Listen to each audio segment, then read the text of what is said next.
Federal Reserve Chair Kevin Warsh has expressed a desire for the Fed to communicate less about monetary policy. In a moment, I'll explain why I think this may prove to be a mistake. We saw an immediate impact of the new chair's views after the first Federal Open Market Committee meeting that he presided over last month.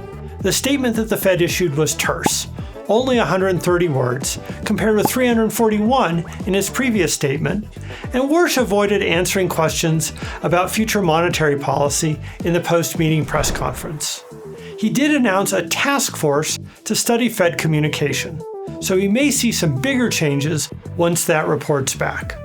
It may be hard to believe now, but it wasn't that long ago that central banks like the Fed cultivated an air of mystique around their decision-making and communicated very little. The journalist William Greider titled his classic 1987 book about the Fed, Secrets of the Temple, for a reason.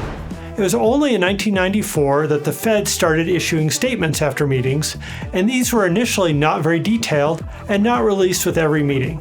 The Fed only began holding post-meeting press conferences in 2011. Proponents of Fed transparency see it as increasing the effectiveness of monetary policy.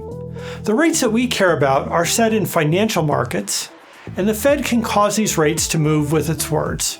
I've heard this referred to as open-mouth operations. This was particularly important during the period after the global financial crisis, when the federal funds rate was at zero and the Fed had to focus on influencing the economy in non-traditional ways.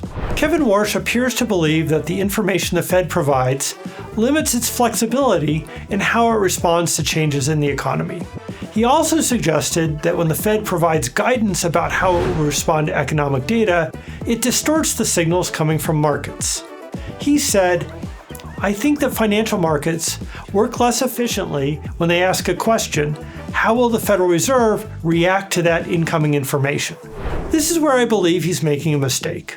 Movements in financial markets will reflect traders' beliefs about the Fed's likely future actions, regardless of how much or how little information the Fed provides about its decision-making. But with less information, the markets are more likely to get it wrong. The result will be more volatility. Thanks for watching. We'll see you next week.